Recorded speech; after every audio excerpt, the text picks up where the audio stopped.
नमस्कार, hornbill TV देख रहे हैं आप। मैं हूं आपके साथ विशाल गर्ग। खबरों की शुरुआत करेंगे बड़ी खबर से। उत्तराखंड में पलायन की नब्ज टटोलेगी सरकार। राज्य पलायन निवारण आयोग कर रहा सर्वे। आयोग सभी जिलों में कर रहा सर्वे। 2 महीने के भीतर आयोग सरकार को सौंपेगा रिपोर्ट। तो ये बड़ी खबर आप तक पहुंचा रहे हैं, जहां पर 2017 में किया गया था पलायन आयोग का गठन।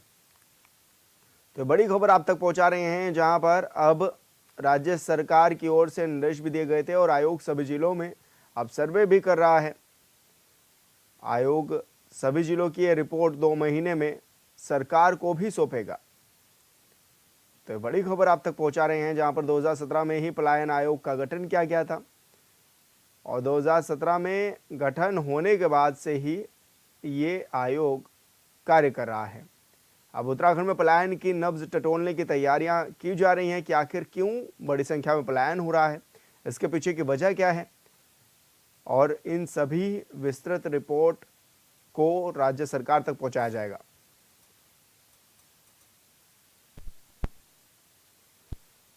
तो 2 महीने के भीतर ही आयोग राज्य सरकार को रिपोर्ट भी सौंप देगा और इसके बाद राज्य सरकार फैसला लेगी कि आखिर क्या करना चाहिए ताकि पलायन पर चोट हो सके। तो बड़ी खबर आप तक पहुंचा रहे हैं, जहां पर उत्तराखंड में पलायन की नब्ज टटोलने के लिए राज्य सरकार की कोशिशें लगातार जारी हैं। ऐसे में आयोग का गठन किया गया था और अब आयोग भी अपनी रिपोर्ट पेश करेगा।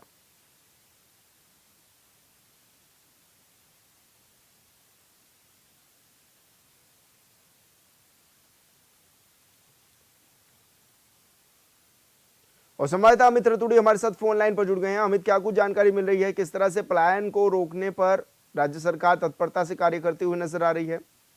जी देखिए विशाल, आपको बताऊं कि अगर हम पलायन आयोग की बात करें तो 2017 पलायन आयोग का गठन राज्य सरकार द्वारा किया गया था, मुख्यमंत्री त्रिवेंद्र सिंह रावत की सरकार में। हम अब आप बात करें तो पलायन आयोग ने एक सर्वे के लिए बात कही है, जो पलायन निवारण आयोग जो करेगा, ये जो सर्वे होगा ये देखेगा कि जो कोरोना काल के पश्चात बहुत से जो लोग थे, जो रिवर्स माइग्रेशन करके, रिवर्स प्लान करके जो उत्तराखंड में बसे थे, वो सरकार की योजनाओं की तरफ से किस तरह से काम कर रहे हैं, किस तरीके से वो स्वरोजगार को अपनाकर आत्मनिर्भर बन रहे हैं, कितने लोगों ने इस दौरान काम किया है। पिछले अगर हम बात करें तो कोविड काल से जो लोग वापस आए हैं राज्य में, तो उनका डेटा एकत्रित किया जाएगा। इसको लेकर सभी जिलों में जो है नोडल अधिकारी तैयार कर दिए गए हैं, जो इन लोगों से मिलेंगे, उनकी रिपोर्ट तैयार करके शासन को ये भेजेंगे। जी विशाल।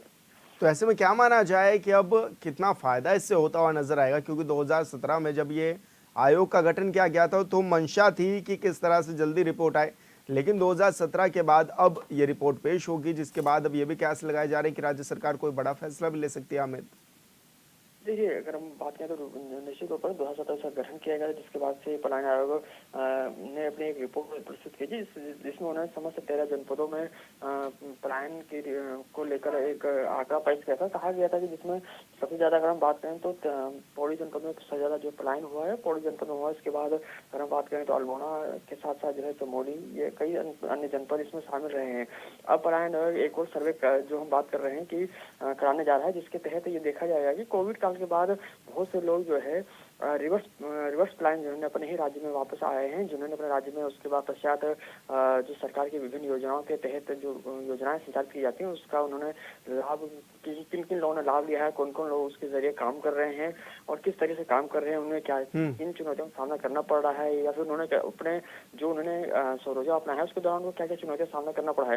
तो ये डेटा अभी एकत्रित किया जाएगा। एकत्रित करने के बाद समस्त 13 जनपदों से एकत्रित करने के बाद फिर पलायन आयोग इसकी रिपोर्ट प्रस्तुत करेगा कि आखिर कितने ऐसे लोग हैं जो रिवर्स माइग्रेशन करके जो आए थे और यहीं पर रुके हैं और जिन्होंने सरकार की योजनाओं का लाभ उठाते हुए अपना स्वरोजगार अपनाया है। तो उसकी रिपोर्ट अब उसमें चूंकि अभी लंबा वक्त है, अभी जो अभी फौरी तौर पर जो काम किया जाएगा वो ये देखने का काम किया जाएगा कि कितने लोग ऐसे हैं जो 13 जनपदों में जो यहाँ पे आके बसे हैं, जिन्होंने काम शुरू किया है और यहीं पर स्वरोजगार के जरिए अपना रोजगार कर रहे हैं। जी विशाल। जी बिल्कुल अमित, बहुत शुक्रिया आपका तमाम जानकारी साझा करने के लिए। और बड़ी खबर का रुख करेंगे। हरिद्वार के नए जिला अधिकारी बने हैं मयूर दीक्षित। टेरी गढ़वाल के संभाल रहे थे जिम्मेदारी। 2013 बैच के आईएएस अधिकारी हैं मयूर दीक्षित। नितिका खंडेलवाल को टिहरी की जिम्मेदारी सौंपी गई है। अब टिहरी की नई जिलाधिकारी होंगी नितिका खंडेलवाल और इस दौरान 2015 बैच के आईएएस अधिकारी हैं नितिका खंडेलवाल। तो ये बड़ी खबर आप तक पहुंचा रहे हैं। टिहरी गढ़वाल की जिम्मेदारी अभी तक संभाल रहे थे मयूर दीक्षित और अब उन्हें हरिद्वार का चार्ज दे दिया गया है। तो 2 जिलों में जिलाधिकारी चेंज किए गए हैं और ऐसे में 2013 बैच के आईएएस अधिकारी हैं मयूर दीक्षित, जिनको हरिद्वार की जिम्मेदारी दी गई है। तो वहीं नितिका खंडेलवाल को टिहरी की जिम्मेदारी दी गई है, जो कि 2015 बैच की आईएएस अधिकारी हैं।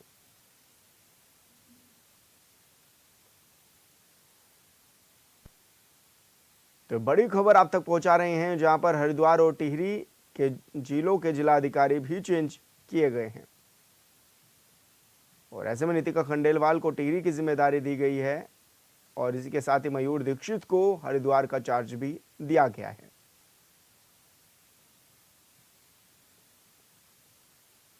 तो आईएएस मयूर दीक्षित 2013 बैच के अधिकारी हैं, जबकि नितिका खंडेलवाल 2015 बैच के आईएएस अधिकारी हैं। आपको बता दें कि भूमि घोटाले मामले में हरिद्वार के जिलाधिकारी को सस्पेंड कर दिया गया था, जिसके बाद अब मयूर दीक्षित को वहां पर भेजा गया है। और संवाददाता मनोज कश्यप हमारे साथ फोन लाइन पर जुड़ गए हैं। मनोज, क्या कुछ जानकारी मिल रही है? अब हरिद्वार के जिलाधिकारी भी चेंज किए गए हैं और टिहरी के भी, किस रूप में अब इसको देखा भी जा रहा है? बिल्कुल, देखिए, हरिद्वार नगर निगम जमीन घोटाले में यहाँ पर उत्तराखंड के मुख्यमंत्री पुष्कर सिंह धामी ने बड़ी कार्रवाई की थी, जिसमें जो हरिद्वार के जिला अधिकारी थे कमलेंद्र सिंह, उनको भी सस्पेंड किया गया और साथ ही जो एसडीएम थे अजय सिंह, उनको भी सस्पेंड किया गया और जो नगर आयुक्त थे यानी कि उनको सस्पेंड किया गया है। वो कहा जा सकता है करीब 12 लोगों के ऊपर ये कार्रवाई की गई थी, जिसके बाद यहाँ पर अब हरिद्वार जिलाधिकारी की सीट खाली थी, जिस पर आज जो है जो नवनियुक्त जिलाधिकारी होंगे मयूर दीक्षित, वो आज करीब 12:15 बजे जो है पद ग्रहण करेंगे। और यहाँ पर सबसे पहले सब लोग ये कयास लगा रहे हैं कि जिस तरीके से जिलाधिकारी के द्वारा एक बड़ा घोटाला किया गया था, घोटाले में शामिल थे, उनका नाम था, उनके ऊपर कार्रवाई भी की गई है। अब जो नए जिलाधिकारी आएंगे उनसे कई तरह की उम्मीद लगाई जा रही है, उनकी क्या प्राथमिकता होगी, किस तरीके से यहाँ का जो भ्रष्टाचार है उसको खत्म करेंगे, क्योंकि लगातार उत्तराखंड के मुख्यमंत्री के द्वारा जीरो टॉलरेंस नीति पे जो है काम किया जा रहा है। यहाँ पे ये बात हमेशा कही जाती है कि किसी भी तरह का जो भ्रष्टाचार होगा वो बर्दाश्त नहीं किया जाएगा। बिल्कुल मनोज, बहुत शुक्रिया आपका तमाम जानकारी साझा करने के लिए। आपदा से निपटने के लिए नगर निगम बनाया जाएगा कंट्रोल रूम। तो बड़ी खबर आप तक बता रहे हैं, जहां पर मानसून के लिए तैयारी शुरू हो चुकी है। हेल्पलाइन नंबर भी इस दौरान जारी किया गया है और 30 लोगों की टीम भी बनाई गई है। आपदा प्रबंधन के लिए सभी उपकरण भी दुरुस्त कर लिए गए हैं। तो ये बड़ी खबर आप तक पहुंचा रहे हैं, जहां पर राज्य में मानसून अब जल्द ही अपनी दस्तक देगा। ऐसे में प्री मानसून को देखते हुए भी तैयारियां पूरी कर ली गई हैं और हेल्पलाइन नंबर भी अब जारी कर दिया गया है। 30 लोगों की ये टीम तैयार की गई है, ताकि कोई भी अगर परेशानी लगती है तो उस पर जल्द से जल्द निस्तारीकरण उसका हो सके। और संवाददाता अमित रतूड़ी हमारे साथ फोन लाइन पर जुड़ गए हैं। अमित, क्या कुछ जानकारी मिल रही है, किस तरह की तैयारियां हैं मानसून को लेकर? देखिए, अगर हम बात करें मानसून को लेकर, तो जिस तरीके से मौसम विभाग ने लगातार अलर्ट भी जारी किया हुआ है, साथ साथ ये बताया भी इस बार मानसून जो है समय से पूर्व उत्तराखंड में दस्तक देगा और बाहरी से अगर हम बात करें सामान्य से अधिक जो है बारिश देखने को मिलेगी। इसको लेकर जहां मुख्यमंत्री पुष्कर सिंह धामी की अध्यक्षता में जब कुछ रोज पहले आपदा प्रबंधन विभाग की बैठक की गई थी, जिसके तहत सभी संबंधित जिला अधिकारियों को ये भी निर्देश दिए गए थे कि अपने अपने स्तर पर अपने जिलों में सभी जो व्यवस्था है आपदा से निपटने के लिए वो इसको सुनिश्चित कर लिया जाए। इसी के तहत अगर हम देहरादून की बात करें तो देहरादून जिलाधिकारी द्वारा भी निर्देशित किया गया है। अब हम बात करें नगर निगम की, तो नगर निगम देहरादून के द्वारा जो है अपने ही नगर निगम जो कार्यालय परिसर में आपदा कंट्रोल रूम बनाया गया है, जिसके तहत जो है जिसमें पूरे शहर की जो है नगर निगम जो क्षेत्र है वहाँ पर किस तरीके से जो ड्रेनेज सिस्टम की हम बात करें या फिर किस तरीके से आपदा जहाँ कहीं पर जो अगर आपदा घटना होती है तो वहाँ पर कैसे निपटा जा सकता है, इसके दृष्टिगत जो है मोबाइल जो टोल फ्री मोबाइल नंबर जारी किया गया है, जिसमें अगर हम और वहीं कार्यालय परिसर में जो है अगर हम बात करें जो आपदा कंट्रोल रूम बनाया गया उसमें 30 लोग की जो है वहाँ पर कार्यरत रहेंगे, काम करेंगे, वहाँ पर उनकी तैनाती की गई है। और अगर वहाँ पर कोई भी जिन भी क्षेत्र में जो भी कोई समस्या आती है आपदा संबंधित, तो वो इन टोल फ्री नंबर पर फोन करके अपनी समस्या का समाधान कर सकेंगे। और इसको लेकर नगर आयुक्त ने नमामि बंसल ने जो है सभी जो आपदा प्रबंधन का जो उनकी टीम है जो नगर निगम की, उसको निर्देशित किया है कि सभी लोग रिस्पांस टाइम कम रखते हुए सभी लोग इस कार्य को सुनिश्चित करेंगे। जी विशाल। बिल्कुल अमित, बहुत शुक्रिया आपका तमाम जानकारी साझा करने के लिए। प्रदेश की खेल मंत्री रेखा आर्या ने विधानसभा कक्ष में उत्तराखंड ओलंपिक एसोसिएशन और खेल विभाग के अधिकारियों के साथ 23 जून को होने जा रहे ओलंपिक डे की तैयारियों को लेकर बैठक की।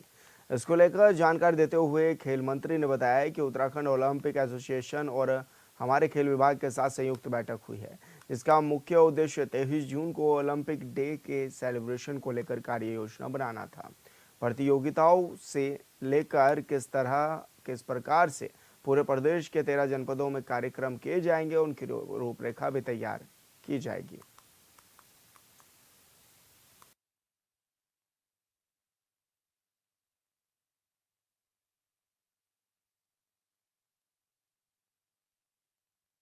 देखिए, आज उत्तराखंड ओलंपिक एसोसिएशन और हमारे खेल विभाग के संग में एक संयुक्त बैठक की गई है और बैठक का मुख्य उद्देश्य जो है वो 23 जून को जो हमारा ओलंपिक डे होता है उसके सेलिब्रेशन को लेकर एक तैयारी बैठक की गई है।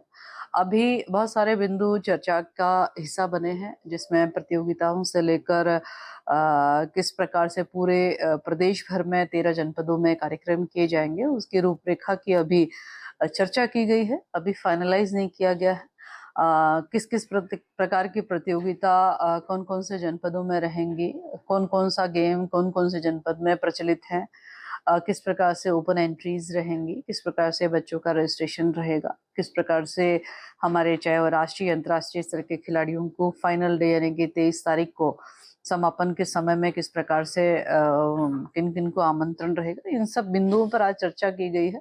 निश्चित रूप से हमारी ये बैठक फिर हम लोग चाहे वर्चुअली या प्रत्यक्ष रूप से फिर से बैठक करेंगे और अभी उनसे कहा है कि इन सारे बिंदुओं पे कि आने वाले समय में 23 तारीख को माननीय मुख्यमंत्री जी के को आमंत्रित करने के परिप्रेक्ष्य में हमारा पूरा ये आयोजन लगभग नेशनल गेम के तर्ज पर रहे, इस प्रकार के भी इंस्ट्रक्शंस। खबरों में आगे बढ़ेंगे। हरिद्वार जमीन घोटाले पर स्थापित सरकार ने कड़ा एक्शन लेते हुए 2 आईएएस और 1 पीसीएस समेत 12 अधिकारियों को निलंबित कर दिया है, जिसको लेकर मुख्यमंत्री पुष्कर सिंह धामी का बयान भी अब सामने आया है।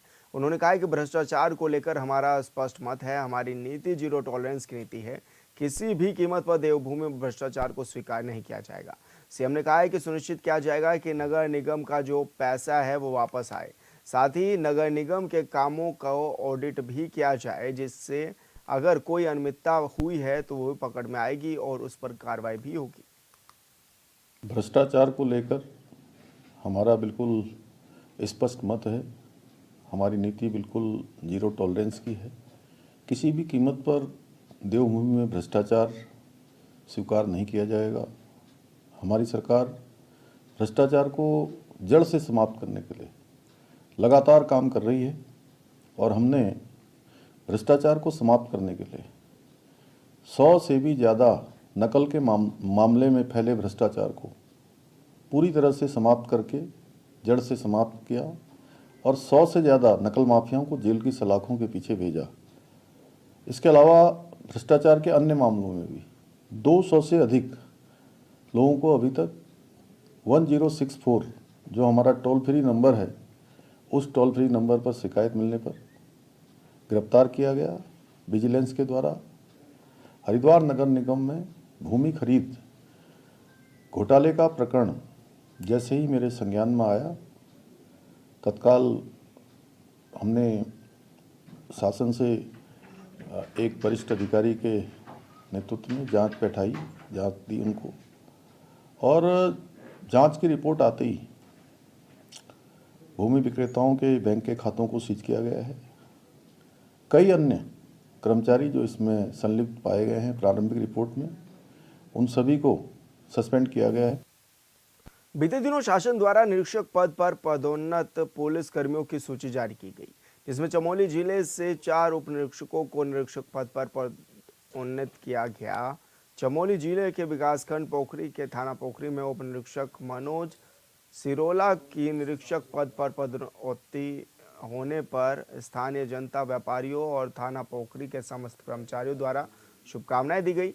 मनोज सिरोला ने निरीक्षक पद पर पदोन्नति पर कहा है कि पोखरी में यातायात व्यवस्था, सुरक्षा व्यवस्था और 4 धाम यात्रा की जो व्यवस्थाएं हैं उनका अनुपालन किया जाएगा।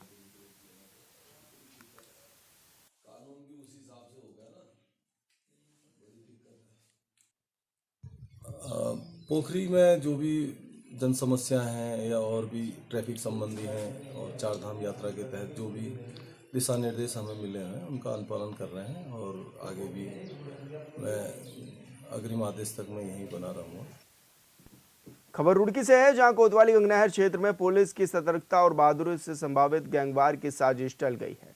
दरअसल चौकी तहसील क्षेत्र में गश्त कर रहे एसआई नवीन कुमार और कांस्टेबल राकेश राणा को रघुनाथ के प्लांट के भीतर 1 दर्जन संदिग्ध युवक इकट्ठा दिखाई दिए थे। वहीं शक होने पर जब पुलिसकर्मी पास जाकर पूछताछ करने लगे तो उनमें से एक युवक ने अचानक पुलिस पर तमंचा तान दिया। ऐसे में स्थिति की गंभीरता को भांपते हुए बाइक पर सवार कांस्टेबल राकेश राणा ने फुर्ती और साहस का परिचय देते हुए मौके पर ही युवक को तमंचे सहित दबोच लिया। इस दौरान अन्य युवकों ने अपने साथी को छुड़ाने के लिए कांस्टेबल पर हमला कर दिया, लेकिन कांस्टेबल राकेश राणा ने हिम्मत दिखाते हुए युवक को अपनी पकड़ में बनाए रखा। इसके अलावा हालात बेकाबू होते देख एसआई नवीन कुमार ने भी अपनी सर्विस रिवॉल्वर से हवाई फायरिंग कर दी और फायरिंग की आवाज़ सुनकर बाकी संदिग्ध मौके से भाग निकले। मौके पर दबोचे गए युवक की तलाशी में एक तमंचा, 315 बोर और 2 जिंदा कारतूस भी बरामद हुए।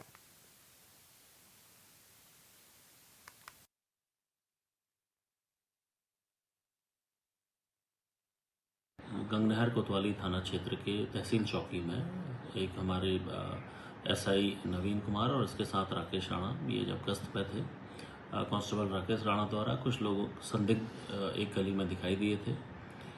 उनसे जब पूछताछ कर उन्हें रोकने की कोशिश की गई, उनके द्वारा इस पर हमला किया गया। राकेश राणा ने बहादुरी का परिचय देते हुए उसमें से एक बदमाश को तत्काल मौके से पकड़ा है और जो वीडियो फुटेज में दिखाई भी दे रहा है, असीमित बहादुरी का प्रयोग करते हुए इस व्यक्ति ने न सिर्फ एक बड़ी घटना को होने से बचाया है, बल्कि इस तरीके का जो हथियारों का प्रदर्शन या आगे की जो घटना की जो इनकी योजना थी उसको फेल भी किया है। हरिद्वार के श्यामपुर क्षेत्र स्थित गौरी शंकर पार्किंग की एक झुग्गी में मंगलवार देर रात भीषण आग लग गई। हादसे में एक मासूम बच्चे की मौके पर ही दर्दनाक मौत हो गई, जबकि दूसरा बच्चा गंभीर रूप से झुलस गया, जिसे हायर सेंटर भी रेफर किया गया है। वहीं जानकारी के अनुसार सोनू नामक व्यक्ति अपनी पत्नी और 4 बच्चों के साथ झुग्गी में रहकर जीवन यापन कर रहा था।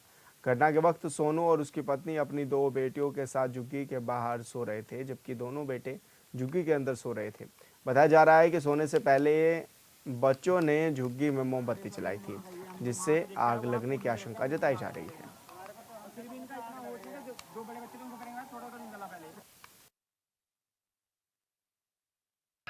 ये गौरी शंकर पार्किंग में कोई झोपड़ी बना के सोनू नाम का व्यक्ति रह रहा था अपने परिवार के साथ। तो बताते हैं कि वो और उसके 4 बच्चे हैं, 2 बेटे हैं 2 बेटियां हैं। तो जो 2 बेटियां और पति पत्नी तो बाहर सो रहे थे और 2 बेटे जो हैं वो अंदर सो रहे थे। तो वो मोमबत्ती बता रहे हैं जली हुई छोड़ गए थे, तो उसी में जो पन्नी जली थी ऊपर डली थी झोपड़ी में, उसने आग पकड़ ली है। तो उससे जो है वो झोपड़ी में आग लगने से जो बच्चे अंदर सो रहे थे उसमें एक बच्चा कृष्णा वो झुलस गया काफ़ी, उसकी डेथ हो गई है। जो मुन्ना है जो बड़ा बच्चा था वो 30-35% डॉक्टर साहब बता रहे हैं कि वो झुलस गया है, उसको हायर सेंटर रेफर कर दिया है यहाँ से। अब वो तो पता लगेगा, पेरेंट्स से पता लगेगा, लेकिन अभी तक जो बात हुई है उसके पिता से सोनू से, तो उसके द्वारा बताया गया तो मोमबत्ती जली छूट गई थी। एक बच्चे की मौत हो गई। 2 सूत्रीय मांगों को लेकर नैनीताल जिले के पर्वतीय तहसीलों के कानूनगो, पटवारी और राजस्व अनुसेवकों 2 दिवसीय पूर्ण कार्य बहिष्कार में हैं। ऐसे में उन्होंने कलेक्ट्रेट परिसर में धरना प्रदर्शन किया। वहीं संघ का कहना है कि वो राजस्व गांव जहां रेगुलर पुलिस व्यवस्था लागू की गई है, उन्हें 25 मई 2025 तक रेगुलर पुलिस को हस्तगत किया जाना था, लेकिन ये गांव अब तक भी रेगुलर पुलिस को हस्तक्षेप नहीं किया गया है। इसलिए इन गांव को रेगुलर पुलिस को सौंपा जाना चाहिए और ऐसे में पटवारियों ने कार्य बहिष्कार भी अब किया है। आवाज दो, हमारी मांगे पूरी करो। आवाज दो, आवाज दो, हमारी मांगे पूरी करो। आवाज दो। भगवानपुर तहसील में लगने वाले फरियादी दरबार एक बार फिर अपनी अनुशासनहीनता के चलते सुर्खियों में आ गया है, जहां फरियादी कई सालों से अपनी समस्याओं को लेकर अधिकारियों के सामने गिड़गिड़ाते और हाथ पैर जोड़ते हुए नजर आए, तो वहीं जिला अधिकारी तहसील दिवस पर चौपाल बनाकर फरियादी दरबार की खिल्लियां उड़ाते दिखाई दिए। वहीं तहसील दिवस में कुल 13 शिकायतें भी मिली, जिसमें से 3 शिकायतों का मौके पर ही निस्तारण किया गया। अन्य समस्या जमीन पैमाइश, चकबंदी, ट्रांसफार्मर और दरियापुर में कन्या डिग्री कॉलेज बनवाने के सामने आए, जिसका जल्द निस्तारण भी किया जाएगा।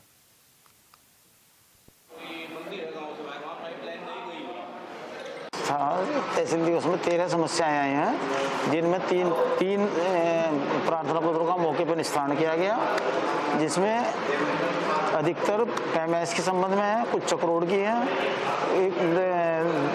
2-3 प्रार्थना पत्र स्कूल के संबंध में है, एक दरियापुर का है कि उसको कन्या विद्यालय के लिए जमीन दी जाए, और एक बिजली की है कि ट्रांसफार्मर को शिफ्ट किया जाए कुंजा बहादुरपुर से। इस तरह की कुल मिलाकर 13 प्रार्थना पत्र आए हैं, 13 शिकायतें आई हैं तहसील दिवस में, और जिनमें 3 का निस्तारण किया गया।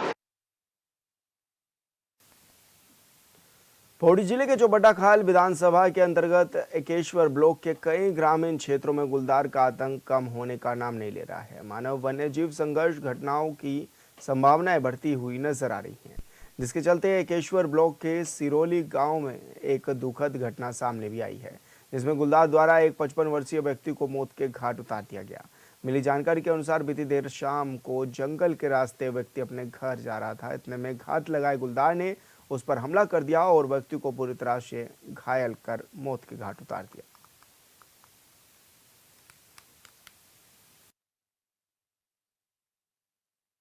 से पूर्ण सिंह जी अपने घर सिरोली की तरफ वापस जा रहे थे, और पूर्ण सिंह जी सिरोली मुंडियाप ग्राम सभा के अंतर्गत पड़ता है, और अचानक ही रास्ते में बाघ ने उन पर हमला कर दिया और जानलेवा हमला, जिनकी की मृत्यु हो चुकी है और बॉडी का तहस नहस कर रखा है, सिर अलग, धड़ अलग और शरीर अलग कर रखा है। तो बहुत ही दुखद है। और लगातार एकेश्वर विकासखंड के अंतर्गत जिस प्रकार से अभी विगत दिनों पहले ईड़तला में भी बाघ ने एक महिला पर एक पुरुष पर हमला किया था, और इससे पहले भी बाघ ने जिस प्रकार से पिछले महीने में विकासखंड से अपने कामकाज करने के लिए कई बच्चे युवा जा रखे थे अपने काम करवाने के लिए, और वो बाइक से वापस आ रहे थे, उन पे भी हमला किया। सिरोली एकेश्वर ब्लॉक में जो है एक वृद्ध को जंगली जानवर द्वारा अटैक किया गया है। मौके पर जब वन विभाग की टीम पहुंची तो उसमें पता चला कि जो है ये घटना लगभग कल रात की है, जब रात के समय ये व्यक्ति जो है जंगल के बीच से अपने गांव की तरफ जा रहे थे, और उस समय जो है गुलदार ने उनके ऊपर अटैक किया है।